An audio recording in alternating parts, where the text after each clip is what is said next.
I hit something on the deserted road, but when I checked, there was no one there. It was around midnight when I was driving home from a late shift. The highway was empty, the darkness only broken by the occasional street light. I was almost on autopilot, thinking about nothing in particular, when something darted across the road. I swerved, but it was too late. I felt the thud as I hit it, heart pounding. I pulled over to the side of the road and got out, flashlight in hand. I walked back to the spot, expecting to see an injured animal. But there was nothing. No blood, no fur, no signs of impact, just the eerie silence of the night. As I stood there, the hairs on the back of my neck stood up. I had the unshakable feeling that I was being watched. I shone my flashlight around, but the beam only cut through the empty darkness. I hurried back to my car, my mind racing. Had I imagined it?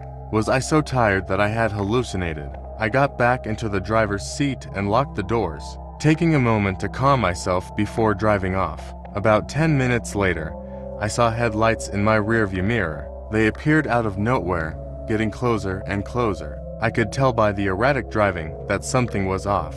The car behind me sped up and then slowed down, its headlights flashing. My heart pounded as I tried to ignore it, hoping it would pass. But it didn't. Instead, it stayed right on my tail. Then, in a moment of pure terror, the headlights vanished, as if the car behind me had never existed. I slammed on the brakes and looked around. The road was empty again. No cars, no lights, nothing but the endless stretch of asphalt and the oppressive darkness. I could feel my pulse racing, my breath coming in short gasps. I just wanted to get home. I sped up, eager to leave this nightmare behind. Finally, I pulled into my driveway, my hands trembling as I turned off the engine. I sat there for a moment, trying to make sense of what had just happened. I reached for my phone to call someone, anyone, but my battery was dead. The next morning, I found scratch marks on the back of my car, deep and jagged, as if something had tried to claw its way in. My mind raced with possibilities,